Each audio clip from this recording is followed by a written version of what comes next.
Okay, so you want to own a laundromat. Find a storefront, fill it with washing machines, let the customers come in and collect the quarters. No inventory to manage, no product to design or manufacture, no employees standing around waiting for instructions. It sounds like the simplest business model available to anyone with enough capital to sign a lease. You own the machines do the work, and every Saturday morning, somebody who is not you is feeding quarters into a drum that spins their clothes clean while you are somewhere else entirely. That is a real business. It exists. People own it. Some of them do very well. The problem is what sits between that picture and the reality of owning one. The genuine startup expenses. What happens the day the water heater fails? What happens when the landlord decides not to renew? And why experienced small business investors, people who have owned restaurants and retail stores and understand thin margins, still manage to lose serious money on laundromats that demonstrated every indicator of viability. A laundromat is often described as a semi passive cash business, and both of those words are doing enormous amounts of work. Semi passive means something specific. It means the machines run without you until they don't. It means customers come in without advertising until they stop. It means cash flows in every day until the week you have 3 broken dryers and a burst supply line and a note on the door saying you're temporarily closed. The cash part is also more complicated than it sounds. Laundromats generate a high volume of small transactions, which historically made them attractive because the revenue was hard for a landlord or a buyer to audit from the outside. That same opacity makes it difficult for you as a buyer to know whether the numbers you're being shown are real.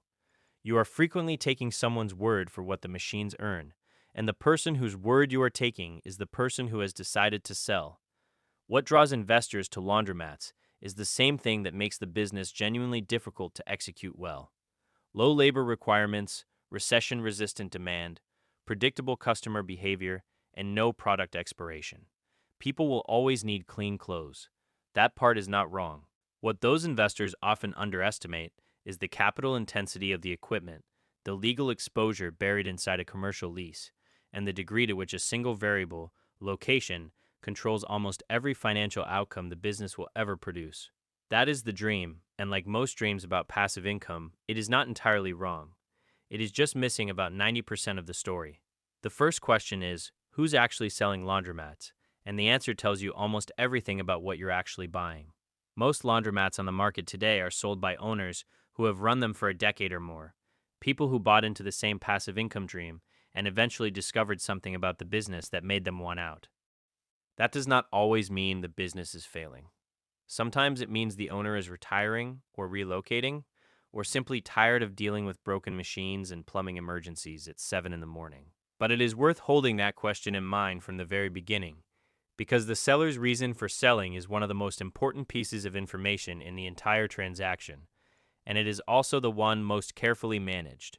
The entry price for an existing laundromat varies enormously.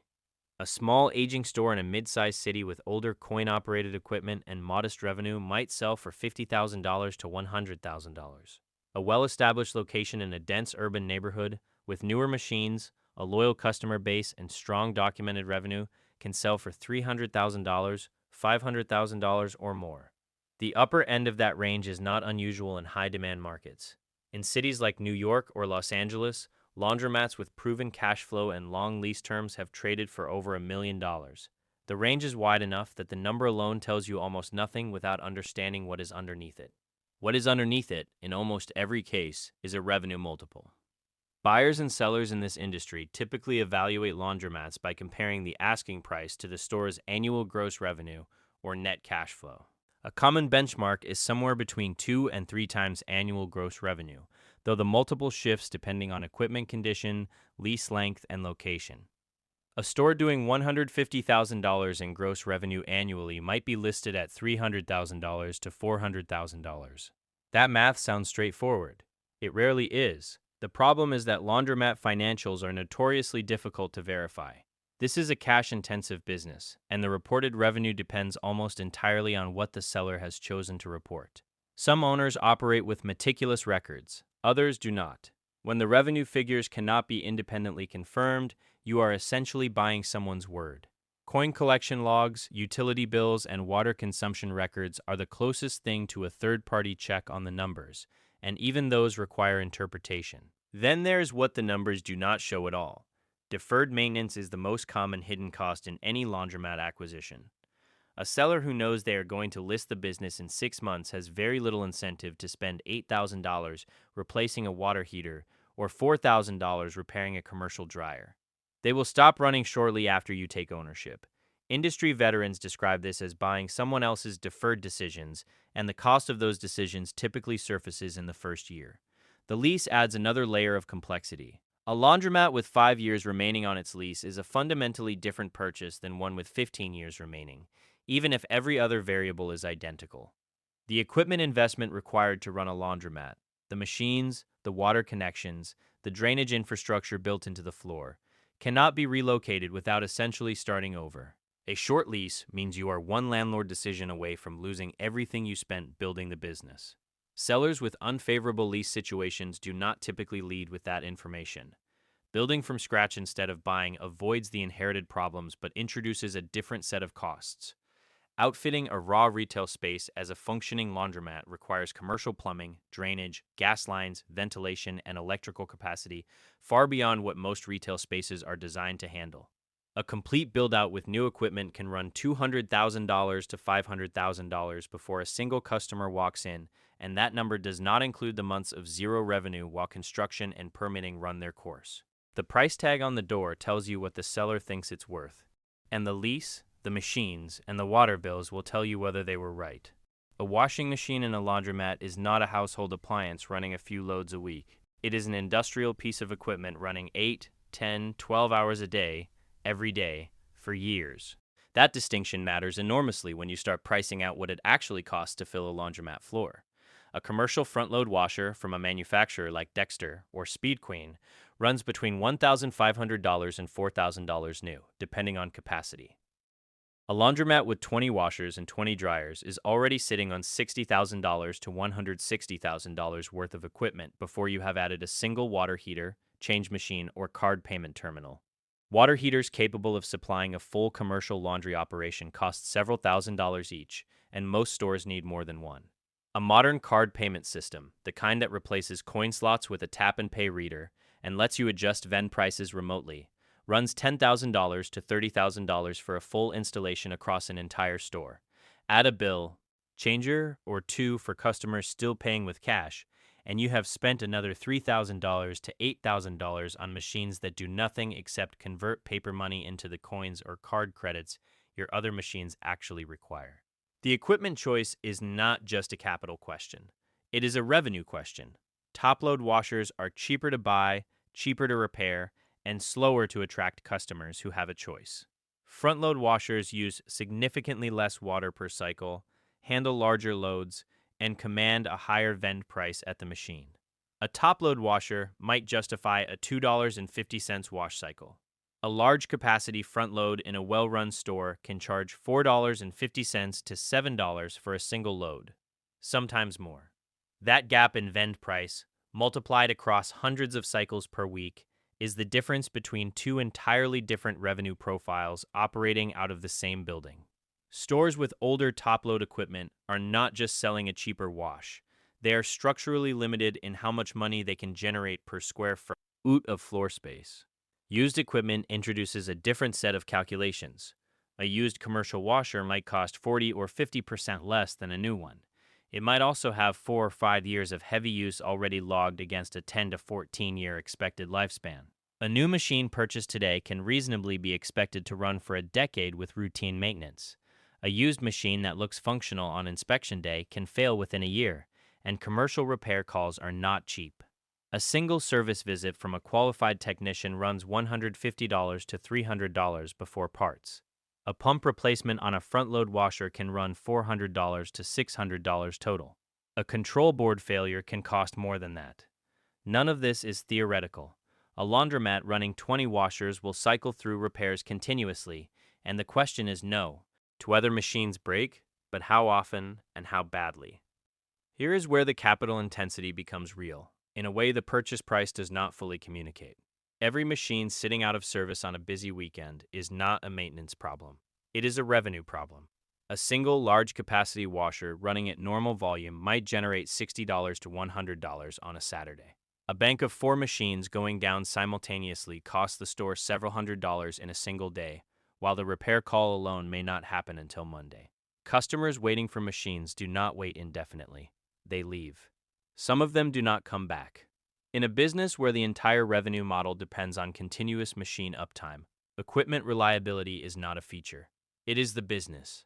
And the day a row of washers goes down mid-Saturday, you are not a passive income investor anymore. You are a repair dispatcher, trying to stop your customers from walking across the street. The revenue model sounds almost insultingly simple.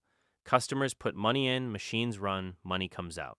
A typical wash cycle at a self-service laundromat in the United States runs somewhere between $2.50 and $4.50, depending on machine size and market. A dryer cycle adds another $1.50 to $2.50 on top of that. A customer doing a single load might spend $5 to $7 total. A customer with a week of family laundry might spend $15 to $25 in a single visit. Multiply that across enough customers, enough machines, enough days, and the numbers start to look attractive. That is where the simplicity ends.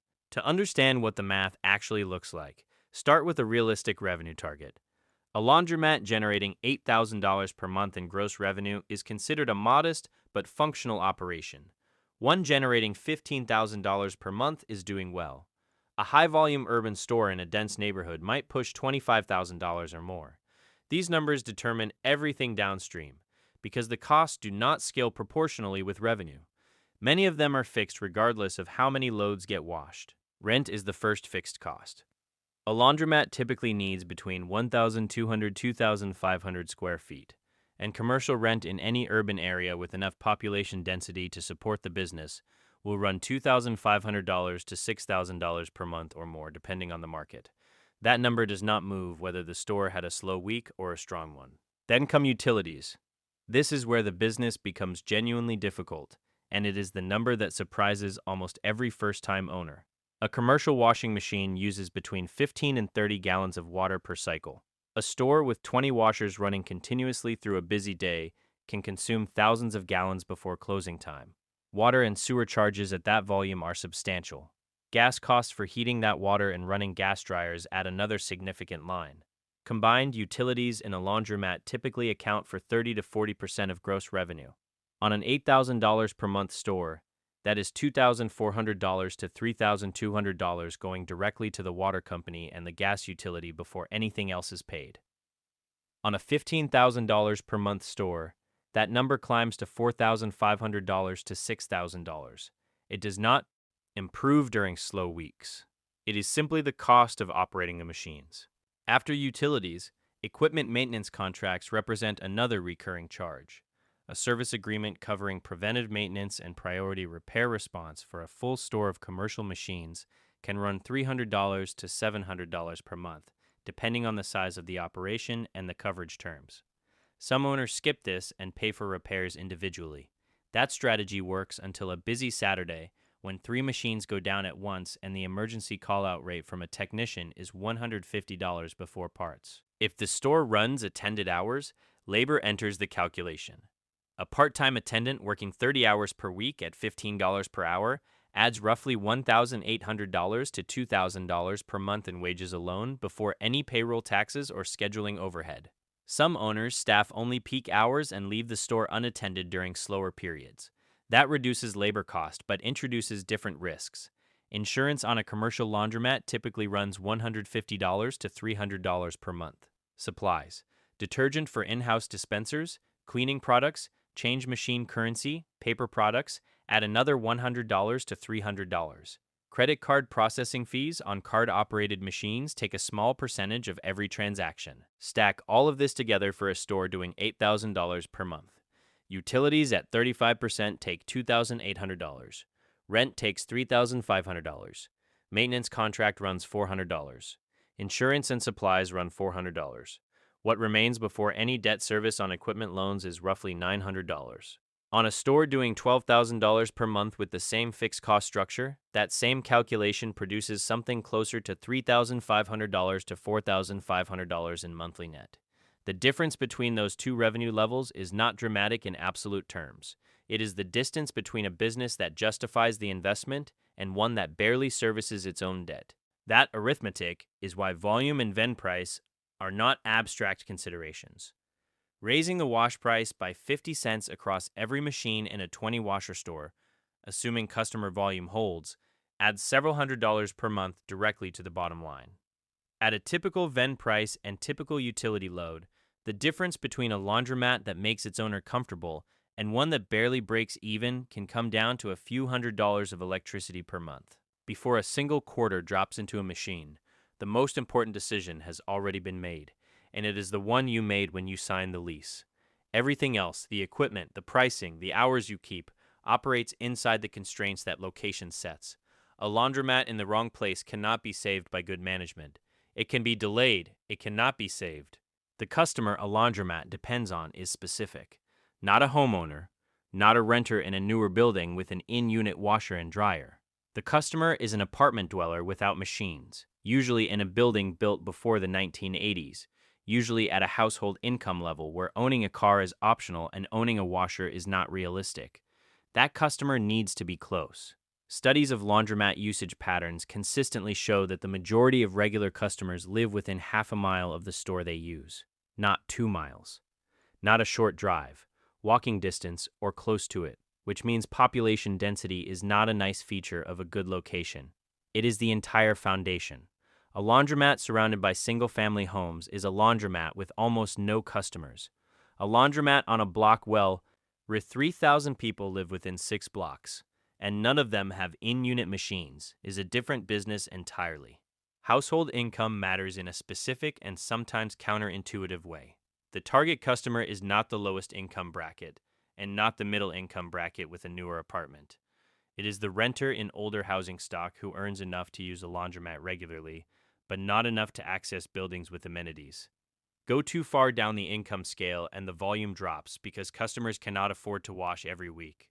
Go too far up and the apartment buildings have machines. That narrow band is where laundromat revenue actually lives. Then there is the competition question. Laundromats are not distributed evenly. In some dense urban neighborhoods, 3 operators are competing within 4 blocks for the same pool of customers. Vend price becomes a weapon, margins compress, and everyone in that corridor earns less than the market should support. Before signing anything, counting the number of washers within walking distance of the location is not optional analysis. It is basic due diligence. The deeper problem is that the customer base itself is shrinking in certain markets. New apartment construction, even at affordable price points in many cities, now includes in-unit hookups or shared laundry facilities as standard. Every new building that goes up with machines inside it removes future customers from the surrounding laundromats permanently. The machines do not come out. Those tenants do not come back.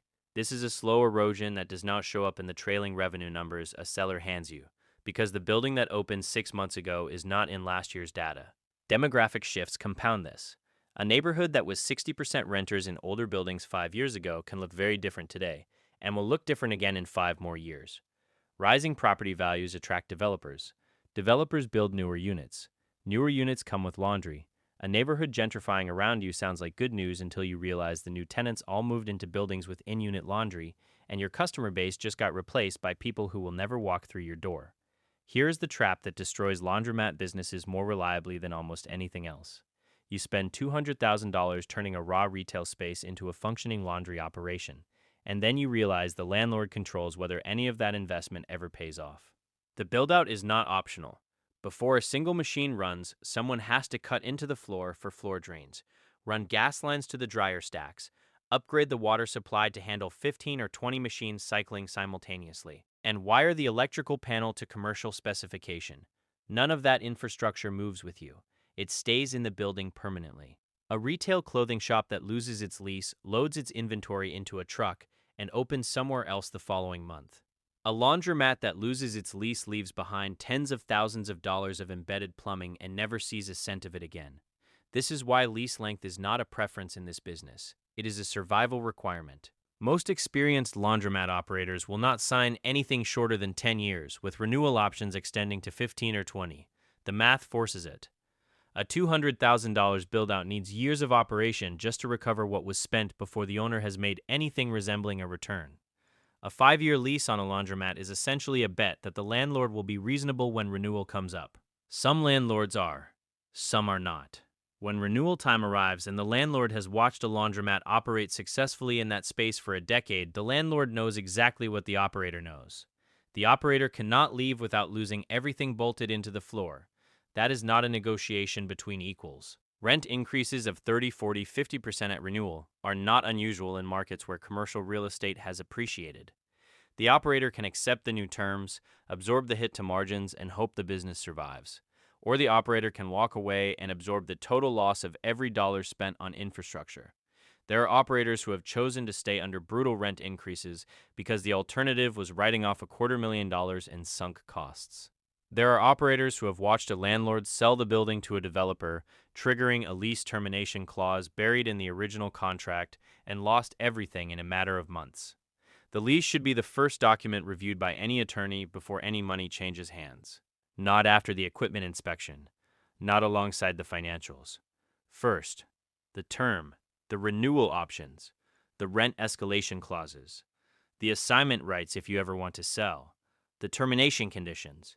Every line of that document is more important than the revenue history the seller hands you, because the revenue history describes the past and the lease describes whether you have a future. You cannot pick up a laundromat and move it the way you'd move a retail shop.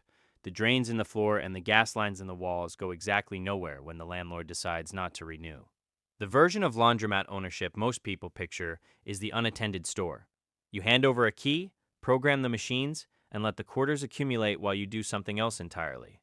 No staff, no payroll, no schedule, just a building full of machines running themselves while the owner is elsewhere. That is the version that shows up in every passive income forum and every laundromat investment pitch deck. It is also the version that produces the most unpleasant surprises. Here is what an unattended laundromat actually looks like in practice. Machines get abused. Customers overload washers with more clothes than the drum can handle, which accelerates bearing wear and throws machines out of balance. Somebody puts the wrong detergent in a front-load washer and produces a foam overflow that runs across the floor for an hour before anyone notices. A dryer lint trap goes uncleaned for 3 days and becomes a fire hazard. Coin boxes get pried open. Vandalism accumulates on the walls and machines. A customer's sweater gets damaged and they leave a complaint that turns into a small claims filing. None of this is hypothetical. These are the ordinary operating conditions of an unattended store. And without someone physically present to intercept problems as they develop, small issues compound into expensive ones. Theft is a separate category entirely. Coin mechanisms on older machines can be defeated with tools that cost almost nothing. An unattended store at off-peak hours is a low-risk target, and the losses are difficult to track precisely, which makes them even harder to address. Some operators install cameras and move to card-only payment systems, partly to eliminate the cash extraction problem. Both solutions have upfront costs, and neither fully closes the gap. Staffing a laundromat changes the economics in ways that cut in both directions. A full-time attendant earning $15 to $18 per hour represents somewhere between $30,000 and $37,000 per year in labor before payroll taxes and any benefits. For a store generating $150,000 in annual gross revenue, that is a meaningful line item.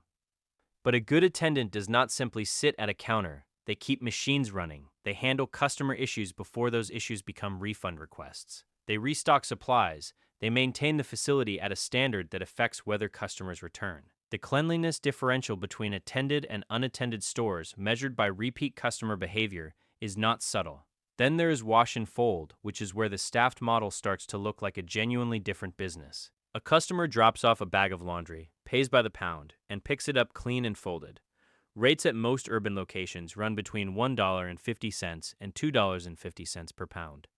A customer dropping 20 pounds of laundry generates $30 to $50 from a single visit, compared to perhaps $8 or $10 if they had used the machines themselves. The math scales quickly. A laundromat doing $4,000 a month in self-service revenue can realistically add another $3,000 to $5,000 per month in wash and fold once the service is established and marketed. Wash and fold can double the revenue coming out of the same four walls, but it requires someone reliable enough to handle a stranger's clothes with care, which is a different business than the one most people think they're buying.